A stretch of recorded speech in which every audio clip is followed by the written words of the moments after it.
I recently had a chance to sit down with Jesse Dau, top agent, team leader, and also attractor for EXP. And we talked about social media, primarily YouTube, and how he uses it to generate a massive amount of business. Now, Jesse took a unique perspective, one that I hadn't heard before, about video length, making videos that are property tours anywhere from 30 minutes to 2 hours. And the answer for him was very simple, because that average view duration number is so important to being found on YouTube as a search engine. He really wants to drive that up through his videos. So he focuses on 30-second retention, his average view duration, and more things as well as he'll share to make sure that his videos get found and that he is the agent those folks choose to use. Enjoy. Jesse, a little bit of background about yourself before you are the Jesse Dau that we know and love. How'd you get there?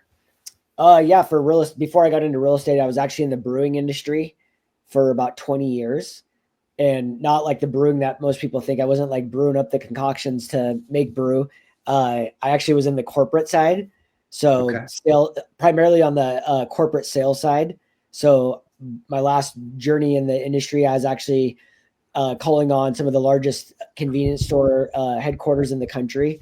So Chevron, 7-Eleven headquarters, so on and so forth. So that was my journey up until real estate.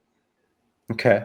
And so you became a real estate agent how long ago, by the way? Actually, I'm coming up on 8-year anniversary this July 2025. 8 years. And I know you've done some significant attracting to EXP. Are you still in production today? So we still have a team and we still generate sales. So we kind of built like a Zillow Flex model, essentially, where we use and leverage other teams to close our transactions. But we still do have a team out in Portland, Oregon that we own 100%. And then my wife has some business in Idaho that I manage her agent. She just generates the deals, he closes them. So kind of a little bit. And then I do some personal deals and some deals for some friends. But for the most part, it's pretty much just the agents that are closing our deals for us. Okay. And social media is what we came together to talk about. Is that the exclusive driver of your business, the biggest driver of your business, one component of your business? Yeah, I'd say it's about 90% of our business, which is video, primarily in the YouTube long form space. But yeah, I think there's definitely a lane for all social media platforms. I just think that you have to leverage and use it the right way. And depending on how much volume you want to do is what platform I think you should be focused on. Yeah, and we see that too with a lot of folks kind of picking a platform and really just trying to dominate that among the top agents that we've been interviewing for this. Is that to say though that YouTube is really exclusively the only platform that you're posting content on? Are you also using any of the others? So with YouTube, it's primarily relocation clients. So so as far as like making targeted content for lead generation purposes, yeah.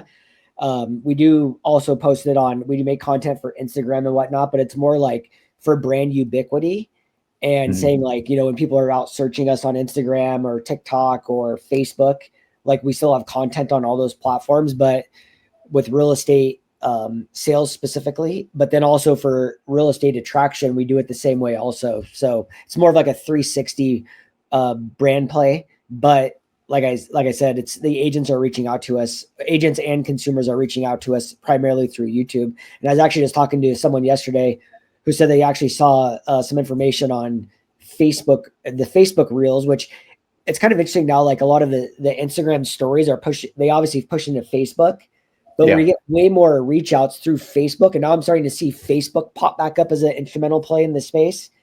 And everyone's saying like, oh, I found you on Facebook. And then I went and did more research on YouTube. And actually last week I was at the Jared James training for the solo producers over 4 million, or 2 weeks ago. And he was like saying, oh, if you want to learn how to do Instagram, go to YouTube. And it's funny, like everyone always pushes back to YouTube to go and learn. So that's what we always say is like long form is for education and learning. Short form is for entertainment and like, heavy consumption of social media. Well said. And so I'm curious, when your content is being pushed over to these other channels for the brand ubiquity that you said, is it the same content just chopped up differently, or are you shooting completely different content for those platforms? No, that's another thing. So like even in the brewing industry, before I came into real estate, we actually in 2008, we went through a massive transition with the company. We were one of the first ones into the digital and social marketing space where we went out away 100% away from TV, radio, and billboard and 100% in digital and social. And just imagine telling like billion-dollar companies like Walmart, you're getting out of that space. And they're like, you're nuts. Well, what we learned about was like target consumer or target marketing and just like understanding how every marketing platform plays a different role in every person's life. So I've taken the same approach into real estate. And so for me, you can't just take the same exact video and cut it up 50 different ways and put it on every platform and think you're going to see the same result. That's why you typically see someone saying like, oh, I have a big YouTube following, but not big on Instagram and I can't figure it out.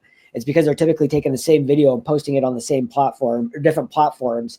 So my belief is like you have to make the content for the platform that it's designed for, because Instagram is different than YouTube. And so like even YouTube Shorts is different than Instagram, and YouTube Shorts is almost like a lead magnet for your YouTube long form content, even though we believe you should have two separate channels. Even the Jared James training, he said the same thing. You should have two separate channels if you're going long form and short form. So I know it's a long answer to that question, but it's got to have some context. So I do believe that you should be making separate content for every platform. Okay. And I'm curious, I'm sure there's a variety of answers, but given your goals, why YouTube? Why was that the answer for you? So when I first started this, I started a podcast called Digital Mayor Now. And I was like, I'm going to go all in on social media. This was after building my business through cold calling, and 100% of my business was done through for sale by owner and open house. It was actually split 50-50. And it was just a burnout. And I'm like, I'm going to figure out how to target market consumers. So I went all in on Facebook, Instagram, YouTube, blogs, LinkedIn, every platform. And there was like 13. I still have the pictures. And so I spent probably $100,000 freaking paying thousands of dollars for a 2-minute video. And what we started is, so through that, I also started interviewing every influencer agent in the industry at that time. So like people like Kyle Whistle, oh my gosh, some of the people are not even around anymore, but I interviewed all of them, and then all of our famous question at the end was like, well, so how many deals is your content generated? And most of them said none. And they said, I just do it for a brand play. And, you know, Kyle's channel, which I talk about him because he's with us at EXP and he'll tell the story, but his was all about East County Eats. So it was all about food. Well, someone buying a house isn't going to the YouTube to watch things on eating restaurants. You know, it's typically tourism and things like that. And you know, this is where a lot of content's gotten mixed up in the industry and why we were so successful so early. So what I noticed, and what me and my business partner actually noticed, is when we interviewed one lady, she said, yeah, I actually closed some deals from YouTube and I have some in contract. She was the first one to ever say that. So she was taking her blogs from Google and then just transcribing them onto YouTube.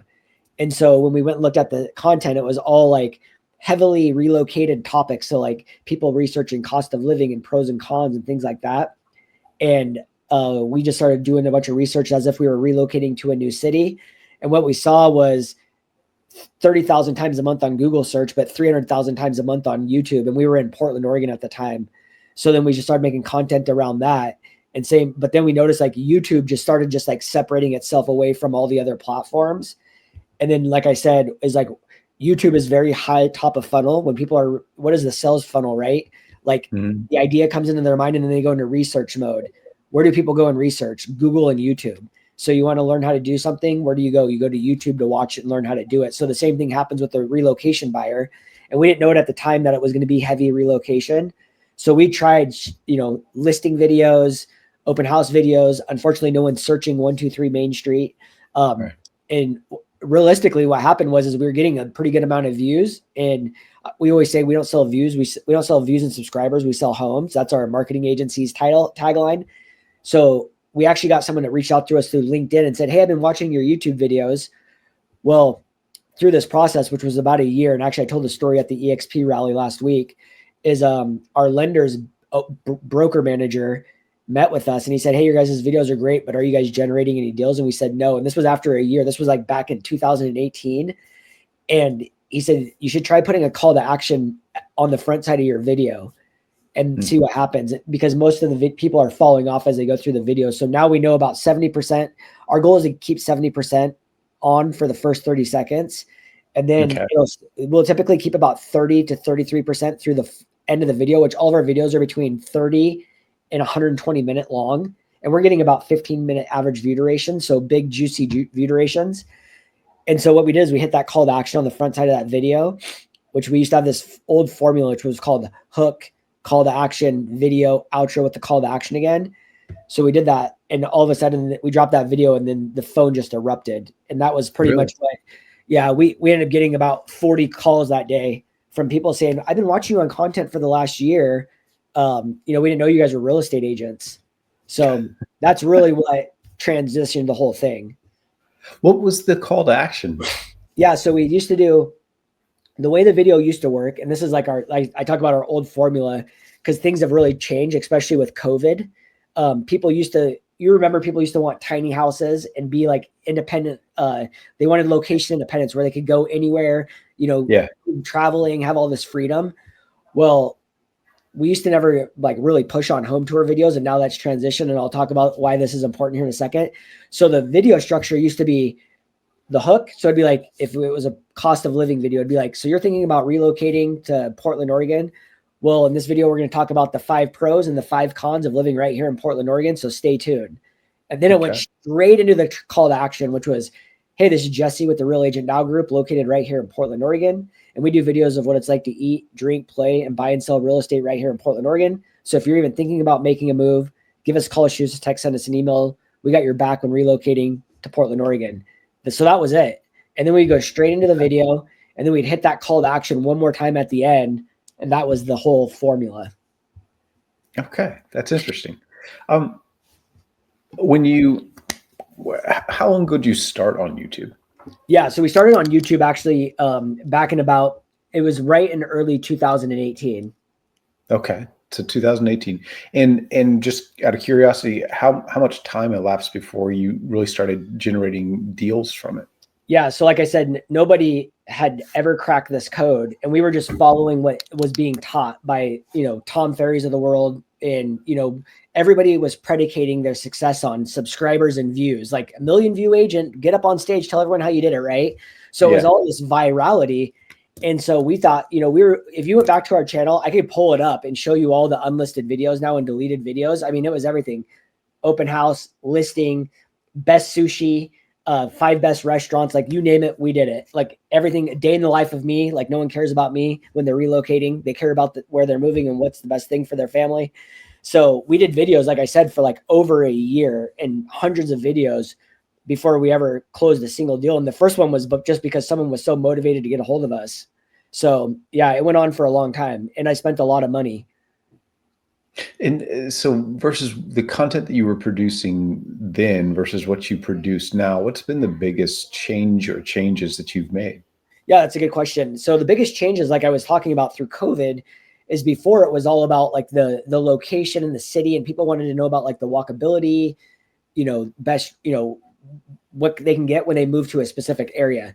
And so like we'll even host live Zoom calls now for our channels, and because we have channels in 11 states.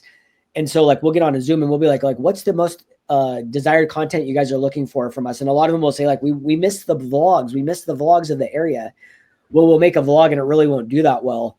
And so now, and we used to be pretty anti-home tour because we're like, nobody cares about the houses. But when COVID hit, what we saw was everybody wanted bigger houses. They wanted more land, and they wanted some space. And everybody was being able to work from home. So we actually kind of like created this hybrid model, which we call it a hybrid home tour model, where it's a very long form home tour where we do inject a little bit of the vlog element of it too. But there is a specific structure you have to do, because like if the video is anywhere from 30 minutes to an hour and 20, you better have like really good content and a lot of good hooks and a lot of good structure. And so that's primarily most of our videos now are home tours, but we're usually using like fully staged, beautiful model homes. Okay. And you're doing 30-minute to 2-hour long videos here. So this is not a quick kind of MTV Cribs, a bunch of jump cuts and all in there. You're going through bit by bit. What do you think keeps people in those kinds of videos? Are you showing them the properties that they might purchase? Are these daydream videos? No, it's not daydream videos. And like, that's what we always say is like the ones that are the like, you know, $10 million houses, like those are great for like people that are hanging out at 3 in the morning and probably don't have a job that can afford it. So Yeah. we, going back to my rally cry, you know, we sell homes, not views and subscribers, is when you're building a channel, you know, a lot of times we get a lot of people that are like, especially if they're joining our agency program, they'll say, well, you have a channel in Houston, like you're going to be my competition. And we've always said since day one, you can go back to our videos trainings from like 18. And I always say, look, if someone's moving to your city, just because I'm the only agent on YouTube, trust me, I'm not getting 100% of the relocation clients. They're going to Right. go find someone else. So you start to develop your own like niche target audience. And so like a good example is my wife here in the Boise market. She really focuses on acreage homes with RV bays. So almost every single one of her videos includes an RV bay or acreage. And so when she's making her content, it's all about that. And actually, like if it's an RV video, we can go back in the analytics and see that the big giant spikes and the retention rates are all happening around the garage, which is crazy. Really? So I would say like most of our clientele, I mean, our average price point with her team is like almost $1 million. And so when you talk about like what keeps them engaged, it's one is the structure and also like the teasers at the beginning. We call them hooks and then micro hooks. So if you're like, you know, and then also we're reviewing the analytics every time we drop a video. And what I mean by that is it takes about 24 hours for the analytics of the video to pop up to see where like the retention graphs are and the drop offs. So like if I see like a big drop off, I'm like going back to see exactly what happened during that drop off to see like why people left. So Yeah. like, for example, a couple months ago, she dropped this video where we saw like the worst drop off ever. And I'm like, what happened with that drop off? And so I went there and looked, and what she said at the beginning of the video was very interesting. So she had really good retention in the first 30 seconds. And then like all of a sudden I saw this massive decline. And so what she said is when she got into the kitchen, so she did the entry and walked in the house. And as soon as she hit the kitchen, she said, by the way, this builder is offering an incentive through the month of January. If you close by the end of January, they're paying $30,000, blah, blah, blah, blah, blah. Well, it's just like anything else in life. She didn't give enough debits in there to get her withdrawal. And she hadn't like, so basically she was putting her value on the front side of that video of what she wanted, which were reach outs. Also after January, that video is dead. But two, everyone was just like, there was no value given yet. And she was hitting them with that like, you know, to me, that's almost like a soft close. And people didn't like that. And then they just skipped right past it. So we learned a lesson, changed it up on that, didn't never do that again. So it's really agent to agent and everything's variable, but there is a very, you know, generic outline that we use for most channels and most of our clients as well to help them generate content. Because really, and especially in YouTube world, there's a couple of traffic sources that pushes your content. Search is like the SEO. And this is like what we used to really focus on. So when you talk about also what has changed, it's really where do we want our views coming from? Do we want it coming from high targeted SEO search, which that's what everyone would say yes to, and so does Chat GPT. However, if you ask them what is more relevant, search or browse, which browse is actually YouTube's algorithm, browse is way more powerful because YouTube's algorithm is way more powerful knowing what people actually want versus targeting what people are actually searching. And that's where you get those big, long, juicy average view durations, because what's everyone's goal in life on social media? To keep your attention longer. So if they know that my video keeps you on for 12 minutes and my competition keeps them on for 8 minutes, guess whose video they're going to put in front of everyone else first? Mine. So you'll see like on browse, which is the algorithm and so was suggested, you'll see the average view durations are way higher, but the views are 10 times greater.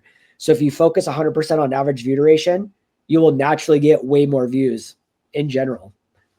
When you're out there looking at your channel, you mentioned your metrics before. Yep.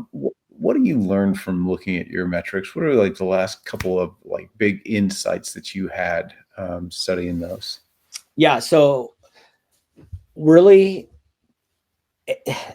I always say like I learned from like what is like kind of like the buzz of everything going on right now. So the one thing I would say is like once you're like an established creator, because YouTube does this thing where it will rank your latest video against your last 10 videos.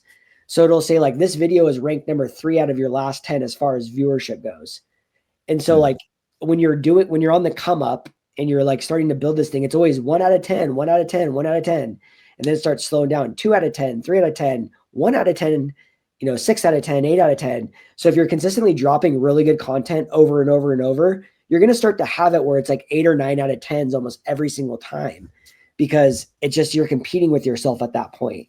So for me, as I always tell everyone, is like, don't let the video you drop today determine the success of your future. Like, don't let it be the measuring stick of your content, because that will kill yourself. Also, comparing yourself against every other agent in the market. I see this I get these agents are like, I saw so-and-so did this video. I saw so-and-so do that video. And I'm like, a lot of these agents are buying views and subscribers. And we don't even know if they're doing any business. So let's just focus on what works. So I'm constantly looking at average view duration. I'm looking at the first 30 second retention rate. I'm looking at, even like on YouTube, like they've kind of helped you a little bit by on the click-through rate. It'll have a little indicator on the click-through rate. And it'll say this video is being viewed more, or this video is being viewed less, or click-through less. It's not as popular. But the one thing it's not telling you, it's going to a broader audience. So the reach is getting up significantly higher. So naturally, if you have a bigger reach, you're going to have a lower click-through rate. So there's like different bracketed plays for how many views, how many views versus how many impressions and things like that. It's just like, unless you're a data nerd like me, it's not going to be very fun. So I just say, focus on the average view duration. That's all you need to focus on. And if you're starting a brand new channel, you can't make these big giant videos, because you kind of have to build up to that, because when YouTube's not going to trust you yet either. They want trusted partners and know that you're consistent. So we actually only do 1 video a week. That's it. And so 1 video a week is all you really need. And so you just want to be consistent and keep doing the same thing. So realistically, if I was starting a brand new channel today, I would start with those 2 videos I just said, pros and cons, cost of living, make them about 12 minutes of fully edited time. And then I would just get going on that. And then you can start building up as you go. Okay. And this kind of makes sense now when you talk about the duration of your video being 30 minutes to 2 hours. And then you talk about that average view duration metric being so important to being found on YouTube by others as well. Is that part of the reason why you make them so long? Well, one is like, okay, so if you make an 8-minute video, I know with 100% certainty that the average view duration will never be 50%. So let's just say your 8-minute video, you're going to get 4-minute average view duration. And that's like if you're striking gold.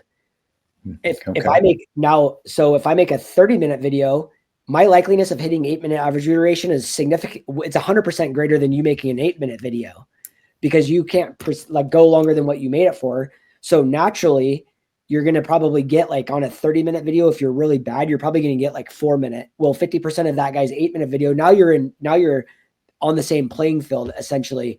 So it takes a little bit of practice to get up to that long. And also, like you said, is like, how do you make a 30-minute video? Like, that's a long time. And I just tell agents, be very slow and very boring, and it'll happen. Just trust me. And it might seem boring to you, but here's the other thing. And this is what trips up a lot of agents. They assume that the same viewer is watching every piece of content from day 1 to day 900. Like, you're cycling through your audience consistently because people go through the buying process, right? So I'm like, don't be afraid to say the same thing over and over and over, because that's exactly what's happening. Yeah. Any last tips before I let you go for folks who are just getting into YouTube about how to be successful as a real estate agent? Yeah, it's like anything else in life. Just find the people doing it at the highest level that can actually prove that they're doing it. And then with what I mean by that is like closing contents and generating leads. That's it. Actually, at the end of the day, it's about generating leads from the content. Like, that's how you put the proof in the pudding. And then just, go all in on it. And if you're also one of those agents that just is not good at technology, it's like, and you're like, everyone's telling you to do video, but you're beating yourself up because you can't. Like, I've worked with so many agents, is like, I'll just be honest, it's not for everyone. However, if I'm going to start out and I'm going to practice, it's like the Instagrams and the TikToks are really the world to start, because here's the thing I love about TikTok more than all the other platforms is you can post the same video 15 times on TikTok and they don't care. If you post the same video 15 times on YouTube, guess what they're going to do? They're going to give you a strike if you post 2 of the same videos. So TikTok's a really good training ground for creating content, in my opinion. Okay. I like that. All right. Thank you, man, for doing this. We really appreciate it. This has been great.